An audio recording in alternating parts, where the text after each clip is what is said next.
The Manhattan Media Summit was in full swing at the prestigious Whitman Conference Center, its marble halls filled with journalists, media personalities, and industry veterans.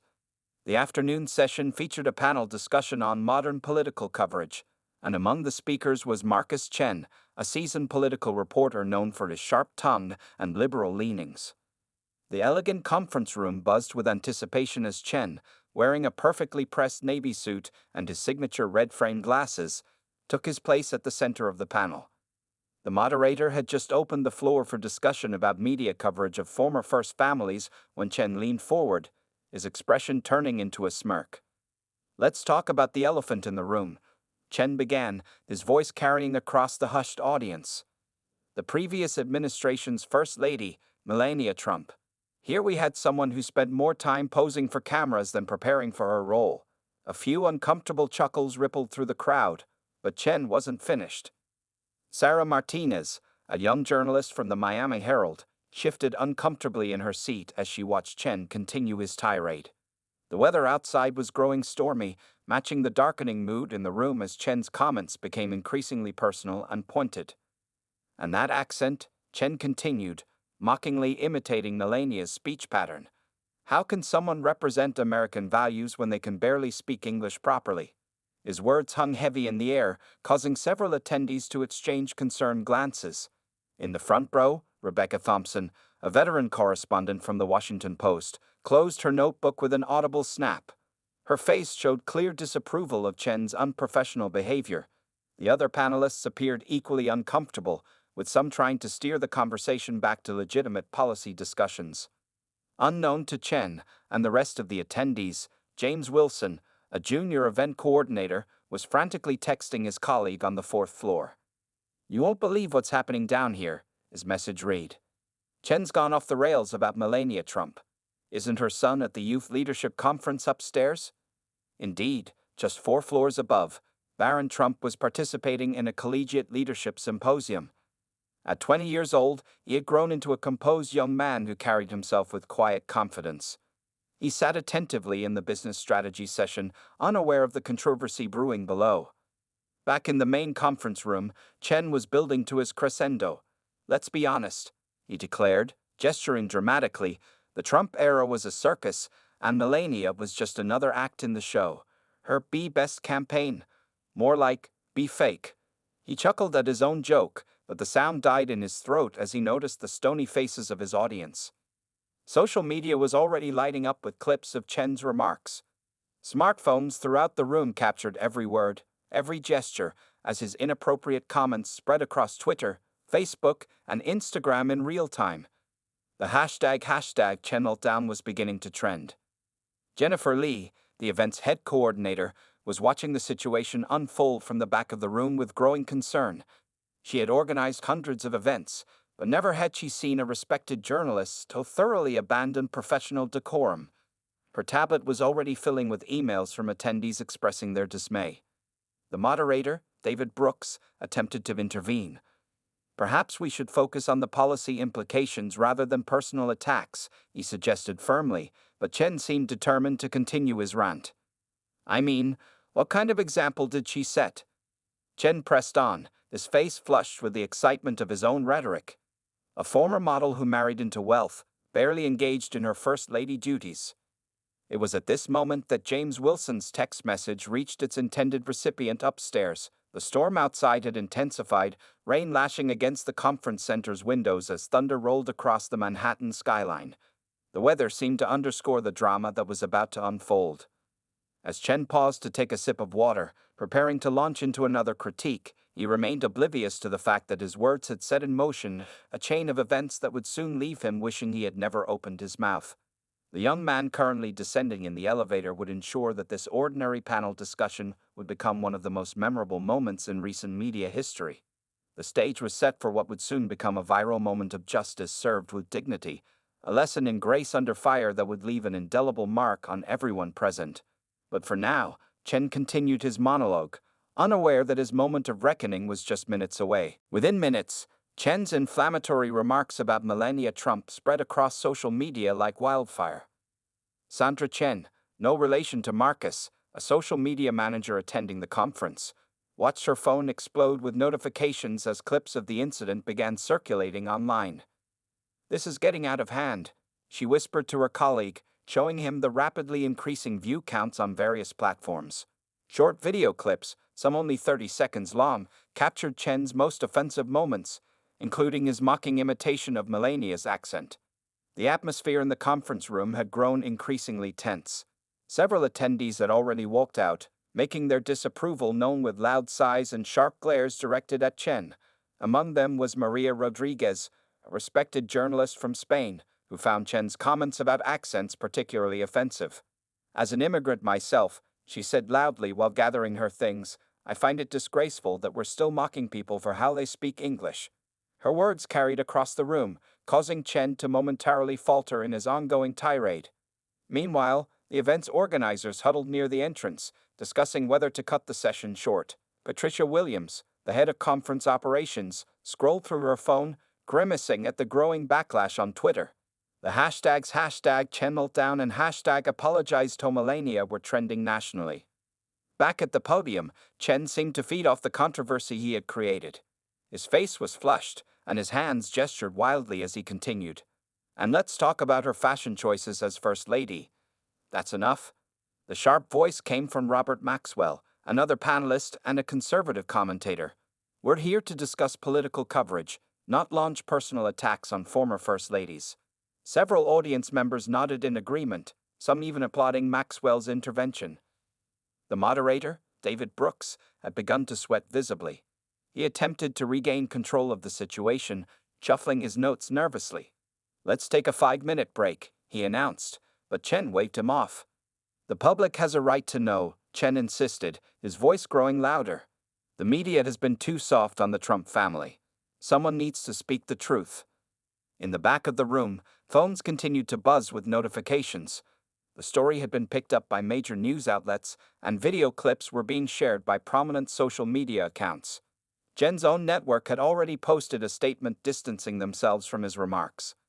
Lisa Thompson, a veteran event photographer, captured the scene unfolding before her.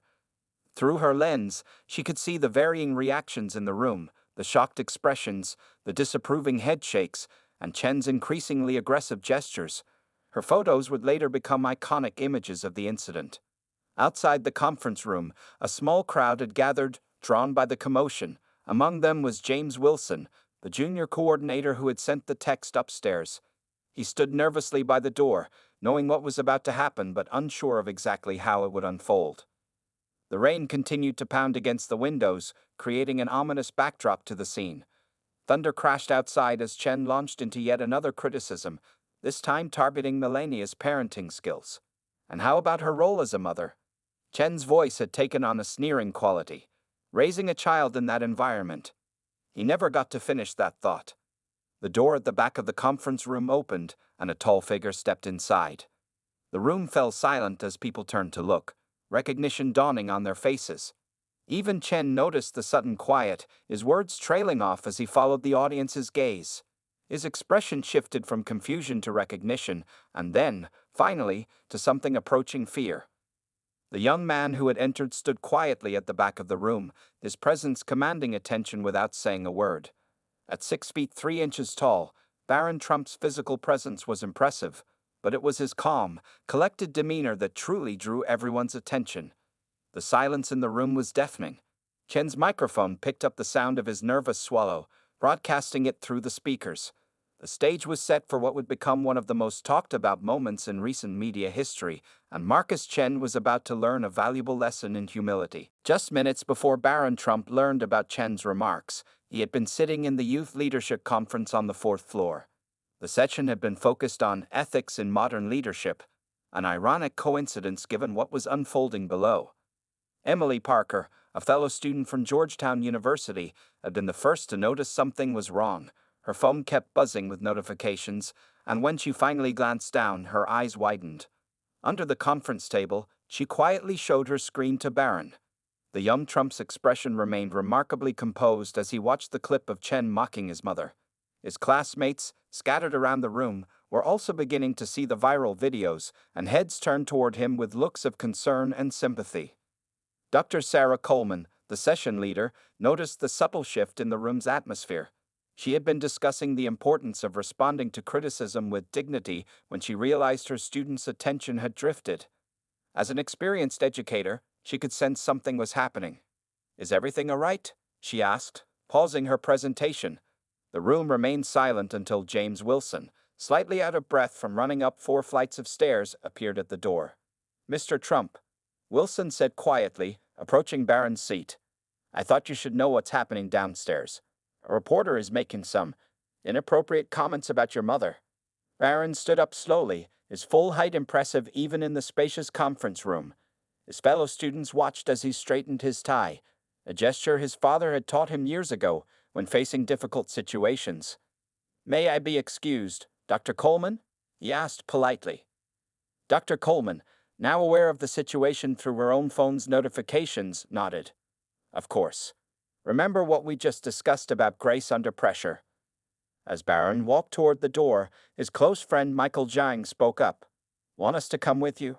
"No," Barron replied with a slight smile. "Some things need to be handled personally."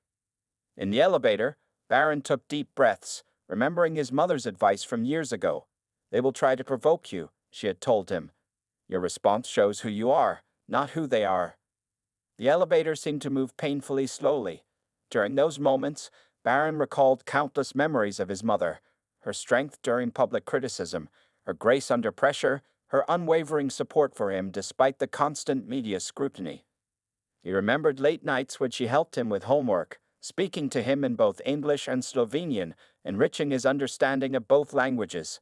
He thought about how she had shielded him from the harsh spotlight during his father's presidency, ensuring he could have as normal a childhood as possible. Linda Martinez, an elderly custodian, was in the elevator with him. She had no idea about the drama unfolding in the building, but she noticed the young man's thoughtful expression. "Bad day, honey?" she asked kindly. "No, ma'am," Barron replied respectfully. "Just preparing to have an important conversation." The elevator stopped on the second floor, and more people got on, many of them immediately recognizing him. Some were already watching Chen's rant on their phones, and the awkward silence was palpable. Jessica Thompson, a young intern, whispered to her colleague, "He's so calm. I'd be furious if someone talked about my mom like that." As the elevator approached the ground floor, Barron remembered something else his mother had taught him. "Your power lies not in your ability to fight back, but in your choice of how to respond." The doors opened, and the crowd in the lobby parted as Barron stepped out. The sound of Chen's voice echoed from the conference room, still going strong with his criticisms. Several security guards noticed Barron's arrival and moved to intervene, but he politely waved them off. Standing outside the conference room doors, Barron could hear Chen clearly now, his words becoming more personal and cruel by the moment. The young man adjusted his cuffs, took one final deep breath, and reached for the door handle. In that moment, everyone who saw him recognized something remarkable, not anger or fury, but a composed determination that spoke of maturity beyond his years. The stage was set for a confrontation, but not the kind that anyone, least of all Marcus Chen, was expecting. The conference room doors opened silently, but Barron Trump's entrance caused an immediate ripple effect through the audience.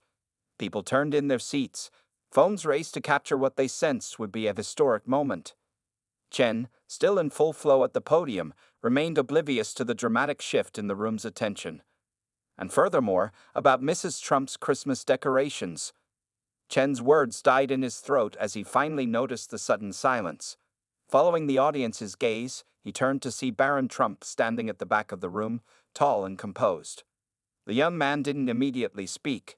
Instead, he walked slowly down the center aisle, his footsteps echoing in the hushed room.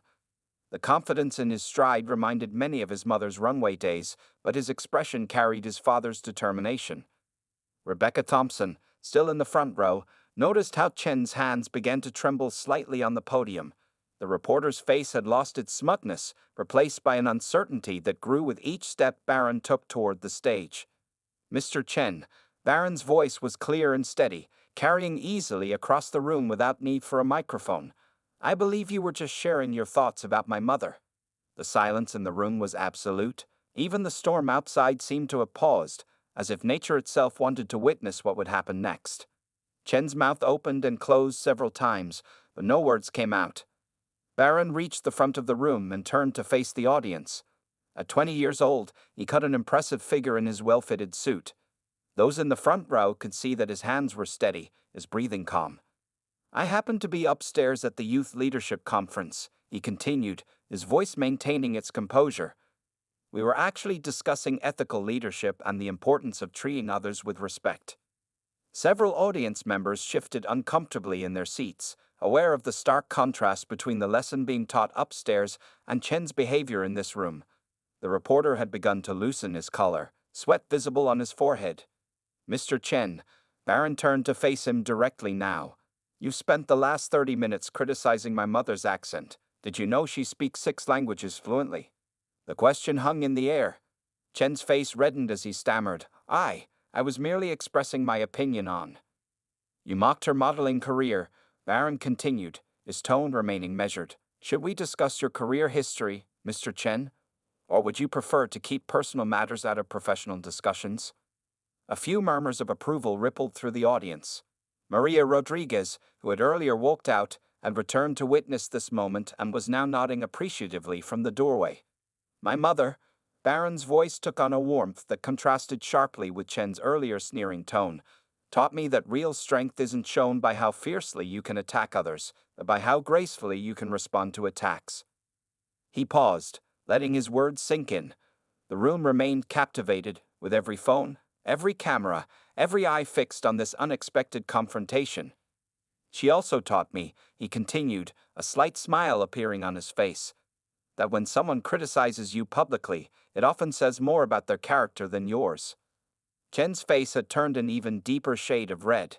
He reached for his water glass, but his hands were shaking so badly that he thought better of it. The young Trump wasn't finished.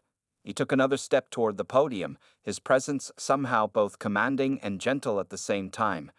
The audience held its collected breath, waiting for what would come next. So, Mr. Chen, Barron said, his voice carrying a quiet authority that reminded many of his mother's diplomatic poise, I'd like to offer you an opportunity. Would you care to have a respectful discussion about my mother's actual accomplishments and contributions? Or would you prefer to continue demonstrating why the Youth Leadership Conference upstairs is so necessary? The question hung in the air like a challenge, but one issued with such dignity that it left Chen with nowhere to hide. The reporter's earlier bravado had completely evaporated, replaced by a visible discomfort that spoke volumes to everyone in the room. The stage was set for Chen's response, but it was already clear to everyone present who had won this confrontation, and more importantly, how they had won it. Marcus Chen stood frozen at the podium, his earlier confidence completely shattered. The silence in the room was deafening as everyone waited for his response to Barron's measured challenge. Well? Chen stumbled over his words, a far cry from his earlier eloquent attacks. Beads of sweat were now visible on his forehead under the bright conference room lights. Barron took this moment to continue, his voice carrying the same steady, dignified tone. Let me tell you about my mother, Mr. Chen, not the person you've created in your mind, but the woman I know. The young man turned to address both Chen and the audience, his tall frame commanding attention without effort. Every night during my childhood, no matter how busy she was with First Lady duties, my mother would sit with me to review my homework. She would often explain concepts in both English and Slovenian, teaching me the value of understanding multiple perspectives. Several audience members nodded appreciatively, particularly those from immigrant families. Maria Rodriguez had taken out her phone, but not to record. She was canceling her scheduled interview with Chen for next week. When other kids made fun of my height in school, Barron continued, my mother taught me that our differences are our strengths. She showed me through her own example how to turn criticism into motivation for success. Chen tried to interject, Mr. Trump, I was merely providing political commentary. Political commentary? Barron raised an eyebrow. Is mocking someone's accent political commentary, Mr. Chen? Is ridiculing their past career choices considered journalism now? The reporter seemed to shrink with each question. In the front row, Rebecca Thompson couldn't help but smile at how the tables had turned. My mother? Barron went on, his voice taking on a warmer tone, established the Be Best initiative not for publicity, as you suggested, but because she genuinely cares about children's well-being. She visited hospitals, schools, and community centers, often without cameras present. He paused, letting his words sink in. The storm outside had calmed, as if nature itself was listening. Did you know, Mr. Chen, that she spent countless hours learning about cyberbullying and its effects on young people? Barron's eyes met Chen's directly. Ironically, your behavior today provides a perfect example of what she was fighting against. Several audience members exchanged knowing looks. The parallel between Chen's bullying behavior and the anti-bullying campaign he had mocked was not lost on anyone. But perhaps most importantly, Barron continued, reaching into his pocket and pulling out his phone. I'd like to share something with you. This is a text message my mother sent me this morning, unaware of what would happen today. He read from the screen. Remember, darling, your character is shown not in how you treat those who praise you, but in how you respond to those who criticize you. Lead with grace. The impact of these words was visible on every face in the room. Chen's expression had transformed from embarrassment to genuine shame. So, Mr. Chen, Barron said, putting his phone away, my mother's accent that you mocked. It's the voice that taught me compassion. Her modeling career you ridiculed. It taught her the persistence and strength she later used to advocate for children's causes. Her fashion choices you criticized, they represented her respect for the traditions of American first ladies while maintaining her own identity. The room remained silent, but it was a different kind of silence now, one filled with respect and understanding, rather than the tense anticipation of earlier. And since you brought up her role as a mother, Barron concluded, his voice firm but not unkind, I'm standing here today, responding to your insults with dignity instead of anger, precisely because of her excellent parenting. He turned to face Chen one final time, and everyone in the room could see the reporter visibly struggling to maintain his composure. The next few moments would determine not just the outcome of this confrontation, but potentially the future of Chen's career. The ball was now in Chen's court, and the entire room waited to see how the humbled reporter would respond to this masterclass in grace under pressure. Marcus Chen's hands gripped the podium tightly as he faced not just Barron Trump, but a room full of colleagues who had witnessed his professional downfall in real time. The silence stretched on for what felt like an eternity before Chen finally found his voice. Mr. Trump, he began, his voice barely above a whisper. I owe you and your mother an apology. The admission seemed to physically pain him, but once he started, the words began flowing more naturally. My comments were not just unprofessional, they were cruel and completely unjustified. Barron maintained his composed stance, watching as the reporter struggled to find the right words. The audience remained captivated by this unexpected turn of events. Sarah Martinez, who had been documenting the entire incident, noticed how Chen's transformation from aggressor to penitent seemed to happen in real time. His shoulders had slumped, the arrogant posture replaced by genuine remorse. Your mother, Chen continued, removing his signature red-framed glasses and wiping them nervously, has shown more grace in her actions than I have shown in my words today. And you? He paused, looking directly at Barron. You've demonstrated more maturity in the past 5 minutes than I have in my entire career.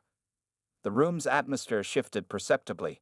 What had started as a hostile environment had transformed into something more profound, a moment of genuine human connection and understanding. David Brooks, the moderator who had remained silent during the confrontation, noticed tears forming in Chen's eyes. The reporter wasn't performing anymore. This was raw, genuine emotion. I've spent years criticizing others from behind my keyboard and microphone, Chen admitted, his voice cracking slightly. Today, I was forced to face the human impact of my words, and I'm deeply ashamed. Barron took a step forward, and for a moment, some in the audience thought he might continue his critique. Instead, he did something unexpected. He extended his hand to Chen. My mother always says that the true measure of a person isn't in never making mistakes, Barron said warmly, but in how they handle themselves after making one. Chen stared at the offered hand for a moment before accepting it.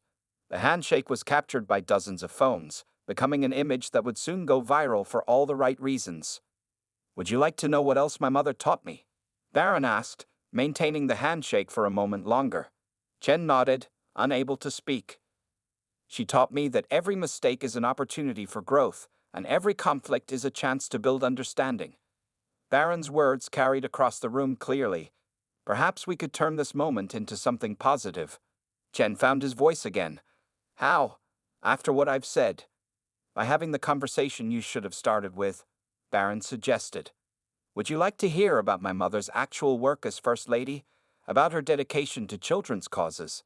About her journey as an immigrant who embraced American values while maintaining her own identity? The reporter nodded eagerly, relief washing over his face at this unexpected offer of redemption. Rebecca Thompson, still in the front row, observed how the other panelists began nodding in agreement. What had started as a character assassination was transforming into a teaching moment about dignity, forgiveness, and the power of second chances. You see, Mr. Chen, Barron continued, now addressing both the reporter and the audience, my mother's story is actually far more interesting than the caricature you created. It's a story of determination, adaptation, and the American dream. Would you like to hear it? Chen stepped away from the podium, gesturing for Barron to take his place. Pleased, he said, his voice humble but sincere.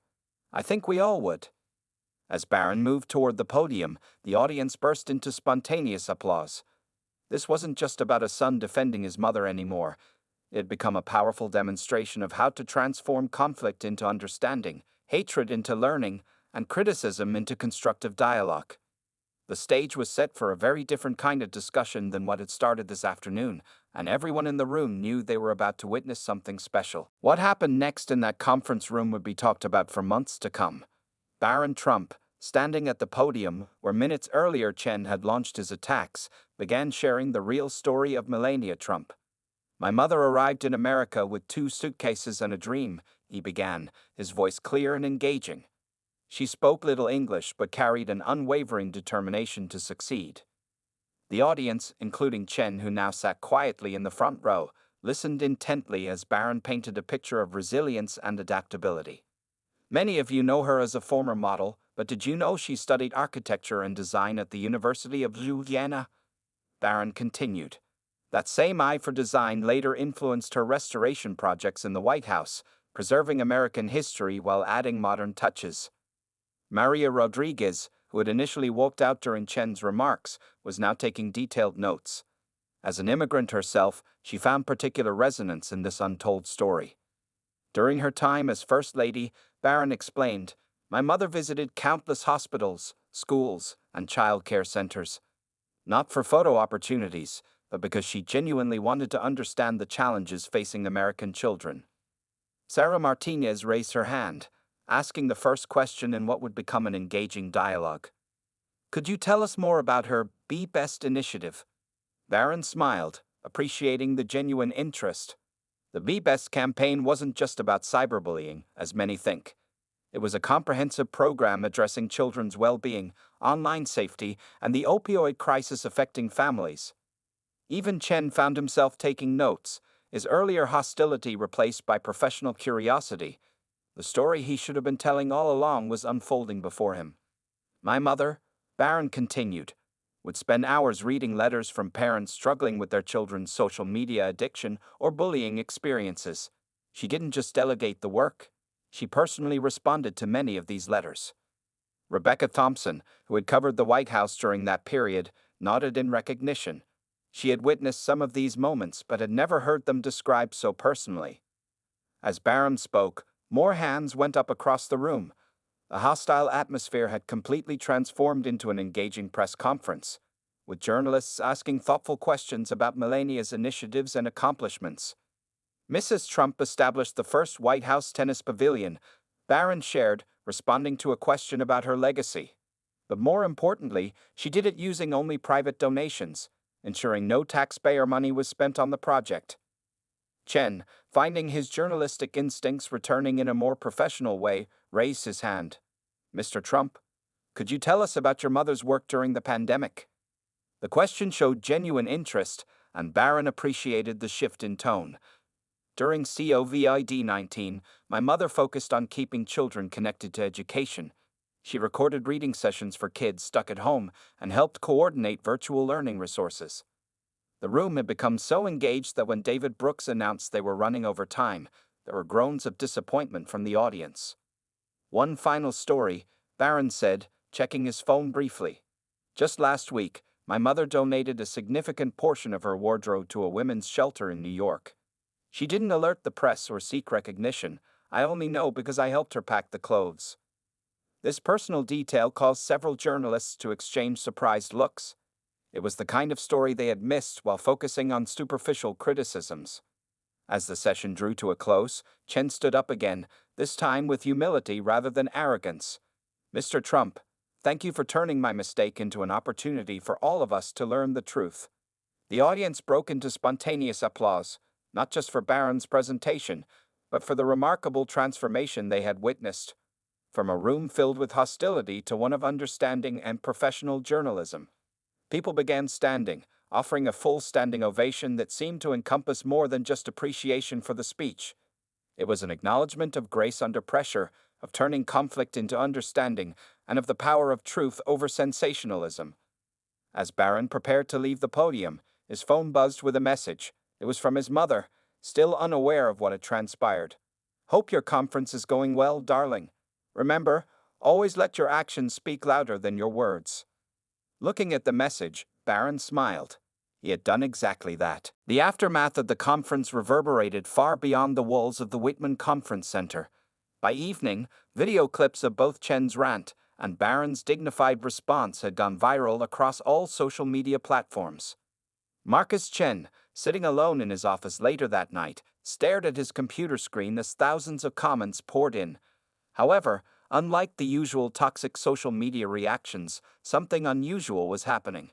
The incident had sparked a broader conversation about journalism ethics, immigrant experiences, and the power of responding to hatred with dignity.